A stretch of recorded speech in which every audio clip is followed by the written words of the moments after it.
نحمده ونصلي ونسلم علی رسولہ الکریم اما بعد فاعوذ باللہ السمیع العلیم من الشیطان الرجیم بسم اللہ الرحمن الرحیم۔ آج کا جو ہمارا ویلاگ ہے، آج ذی الحج کی 30 تاریخ ہے، یعنی اسلامی مہینے کے لحاظ سے 2023 کا اختتام 2024 کا اختتام اور 2025 کی ابتدا ہو رہی ہے کل سے یکم محرم الحرام ہے۔ یکم محرم الحرام سے لے کر 10 محرم تک یہ 9-10 دن بہت اہم، زندگی کے لحاظ سے، خوشحالی حاصل کرنے کے لحاظ سے، اپنی بیماری، پریشانیاں، دکھ، غم سے نجات حاصل کرنے کے لیے بہت اہم دن ہیں۔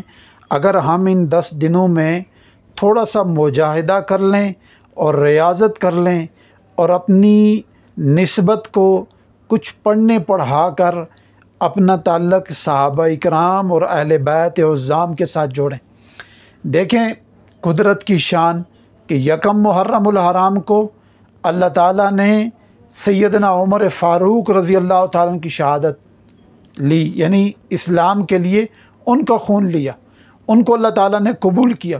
اور 10 محرم کو نواسہ رسول، یکم محرم مراد رسول ہے جن کو اللہ تعالیٰ نے اسلام کے لیے مانگا تھا، اور جب وہ دنیا میں آئے تو آپ دیکھیں پہلے دن ہی اسلام کو فتح ملی کہ کعبے کا دروازہ کھلا، کعبے کے اندر پہلا سجدہ حضور صلی اللہ علیہ وسلم نے جو بطور جماعت وہ وہاں ادا کیا، تو سبب سیدنا عمر فاروق رضی اللہ عنہ۔ اذان ہوئی تو پہلا سبب یعنی اذان کا سبب وہ سیدنا عمر فاروق رضی اللہ تعالیٰ عنہ ہوئے۔ اسی طریقے سے شیطان کو مار پڑی، شیطان جس نام سے ڈرتا تھا، آج بھی جس نام سے شیطان گھبراتا ہے، ڈرتا ہے، بھاگتا ہے، وہ عمر کے نام سے۔ اب دیکھیں اسلامی مہینے کے پہلے دن اللہ تعالیٰ نے قربانی لی تو عظیم انسان کی، عظیم ہستی کی، ٹھیک ہے، خلیفہ دوم حضرت سیدنا عمر رضی اللہ تعالیٰ عنہ کی۔ اور 10 محرم کو حضرت حسین یعنی نواسہ رسول حضور صلی اللہ علیہ وسلم کے یعنی لخت جگر یعنی دل کا ٹکڑا، اور دوسری طرف سیدنا علی رضی اللہ عنہ کے لخت جگر ان کے بیٹے، اور سیدہ فاطمہ رضی اللہ تعالیٰ عنہ کے بیٹے۔ اب دیکھیں ایک طرف قربانی لے رہے ہیں صحابہ کی اللہ تعالیٰ، اور دوسری طرف قربانی لے رہے ہیں اہل بیت میں سے۔ تو یہاں ایک چیز ہمیں سمجھنی چاہیے کہ یہ دونوں ستون، یہ دونوں ہستیاں اور یہ دونوں طبقات یہ دین کے لیے آپس میں بھی اور دین کے لیے بھی شیر و شکر تھے، اور ہمیں ان کی تعلیمات سے فائدہ اٹھانا چاہیے، ان کی سیرت سے فائدہ اٹھانا چاہیے، ان کی زندگی کو مطالعہ کر کے اپنی زندگی کو اس طرف لے کے جانا چاہیے۔ اور ان 10 دنوں کے اندر بہت زیادہ 10 محرم کو اور بھی بہت ساری واقعات ہوئے ہیں۔ جہاں کربلا کا واقعہ ہے وہاں یہ بھی واقعہ ہے کہ حضرت آدم علیہ السلام کو اللہ نے جو بخشش کا پروانہ دیا وہ 10 محرم کے تھے، ٹھیک ہے۔ اسی طریقے سے حضرت ابراہیم علیہ السلام کو آگ کے اس چیخے سے اور وہ جو منجنیق شیطان نے بنا کے اس میں ڈلوایا تھا، اس سے جو نجات دی وہ بھی 10 محرم الحرام تھا۔ اب یہ سارا نظام ہے کہ اللہ تعالیٰ اتنی بڑی ہستیوں کو اس دن سے نکال رہے ہیں، تو ہمیں بھی سوچنی چاہیے کہ ہم ان 10 دنوں کے اندر اپنے رب سے اتنی لو لگا لیں کہ 10 محرم الحرام کو اللہ تعالیٰ ہمیں بھی ہمیشہ کے لیے اس مسائل، مشکلات، دکھ، غم، پریشانی سے نکال دیں۔ 2 کام لازمی کریں، بلکہ 3 کام۔ پہلا کام یہ ہے کہ جیسے ہی رب محرم کا جس طرح آج رات یکم محرم شروع ہو جائے گی، مغرب کی اذان ہوتے ہی نماز پڑھیں اور اس کے بعد 3 دفعہ سورہ یاسین پڑھ لیں۔ پہلی دفعہ پڑھ کے یہ نیت کریں کہ اللہ مجھے عافیت، خیر، ایمان والی مجھے اور میری نسلوں کو زندگی عطا کر۔ دوسری دفعہ پڑھیں تو یہ نیت کریں یا اللہ سلامتی اور خوشحالی اور صحت کے لحاظ سے مجھے میرا جو بقیہ وقت ہے وہ گزرے۔ تیسری بات اس نیت سے کہ اللہ جو میرا معاش تنگ ہے، میرے اوپر جو مسائل، مشکلات، دکھ، غم ہے، اللہ پاک آپ ان کو دور کر دیں۔ یہ ہے یکم محرم الحرام۔ اور پھر یکم سے 10 محرم تک کوشش کریں کہ 3 قرآن مجید مکمل کریں۔ 3 نہیں کر سکتے تو 2 ضرور کریں، 2 نہیں تو 1 لازمی کریں، ٹھیک ہے؟ 1 دفعہ بھی کر کے آپ نے اس کا ثواب تمام انبیاء علیہ الصلاۃ والسلام اور تمام اصحاب رسول اور تمام اہل بیت عظام کی روح کو ہدیہ کرنے، اور پھر اللہ تعالیٰ کی بارگاہ میں 10 محرم کو فرمایا نا، جس نے 10 محرم کو اپنی استطاعت کے مطابق اپنے ہی اہل و عیال پہ دسترخوان وسیع رکھا، اللہ تعالیٰ سال بھر اس کے اوپر رزق کو وسیع رکھتے ہیں۔ تو ہمیں یہ اعمال کرنے چاہیے، یہی اعمال ہیں جو انسان کو تنزل سے عروج کی طرف لے کے جاتے ہیں، زوال سے عروج کی طرف لے کے جاتے ہیں، بیماری، پریشانیاں، دکھ، غم سے نکالنے کے یہی اعمال سبب بنتے ہیں۔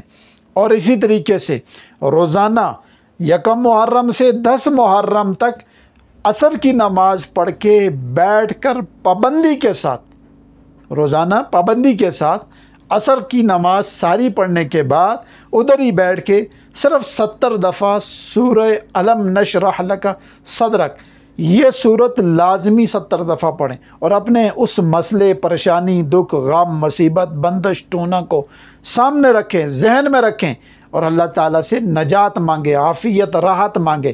پھر دیکھیں کہ اللہ تعالیٰ آپ کو اس مشکل پریشانی سے کیسے نکالتے ہیں۔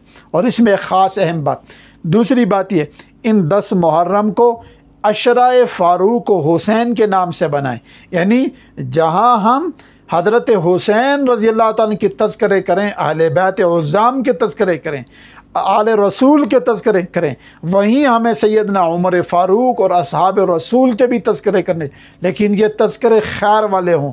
ہمارے منہ سے کسی بھی نہ صحابی رسول کے بارے میں، نہ ہی کسی بھی اہل بیت عظام، نہ ازواج مطہرات کے بارے میں ہمارے منہ سے کبھی بھی یہ جسارت ہماری زبان نہ کرے کہ ہم ان کی کوئی بھی چھوٹی موٹی چیزیں نکال کر سامنے رکھ کر عوام کو، اپنے آپ کو، خاندان، کنبے، قبیلے کو انتشار کا، فساد کا اور گمراہی کا ذریعہ بنے۔ بھائی اللہ تعالیٰ نے ان کے فیصلے کر دیے، وہ دونوں ہستیاں مبارک تھیں، وہ دونوں ہستیاں خیر کا ذریعہ تھیں، وہ دونوں ہستیاں جنت کا ذریعہ ہیں۔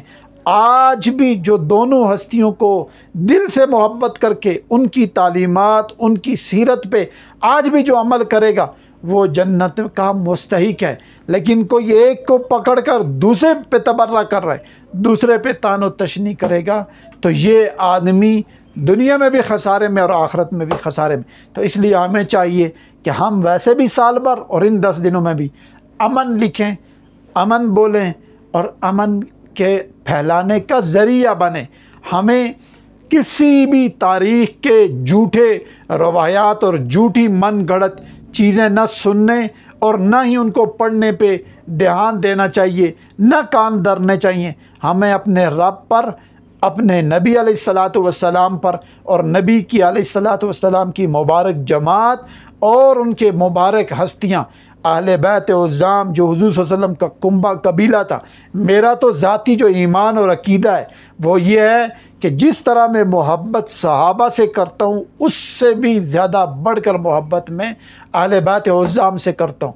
میری محبت دونوں کے لیے ہے، کسی ایک کے لیے نہیں ہے۔ میرے نزدیک ہر صحابی جنتی ہے، ہر اہل بیت کا فرد، مرد و عورت ہے، بچہ ہے، بوڑھا ہے، جو بھی ہے، اور وہ جیسا کیسا وہ میرے لیے جنتی ہے۔ میں ان کی خاک کو اپنے لیے سرما بنا کر آنکھوں میں لگانا سعادت سمجھتا ہوں۔ ان کا نام بغیر وضو لینے کے کہ میں جسارت نہیں کر سکتا۔ کیوں کہ اللہ تعالیٰ نے ان کو رضی اللہ عنہم و رضوا عنہ کے سرٹیفکیٹ دے کے ہمیشہ ہمیشہ کے لیے کامیاب کر دیا۔ مجھے اپنے ایمان کی فکر کرنی چاہیے، مجھے ان کے ایمان کے اندر ہاتھ نہیں مارنا چاہیے، کیونکہ وہ تو کامیاب ہو گئے، کامران ہو گئے، اللہ نے ان کی سب کمیاں کوتاہیاں معاف کر دی ہیں۔ مجھے اپنی فکر کرنی چاہیے کہ پتہ نہیں میرا آنے والا وقت یا میری آنے والی نسل کا وقت کیسا ہوگا، میرا خاتمہ کیسا ہوگا۔ مجھے اپنی فکر کرنی چاہیے ان عظیم ہستیوں میں نہیں پوچھنا چاہیے، یا جو الجھانے والے ہیں یا جو الجھ جاتے ہیں۔ یہ شیطانی نظام ہے اور شیطانی پیروکار ہے۔ اللہ ان سے ہماری حفاظت فرمائے۔ السلام علیکم ورحمۃ اللہ وبرکاتہ۔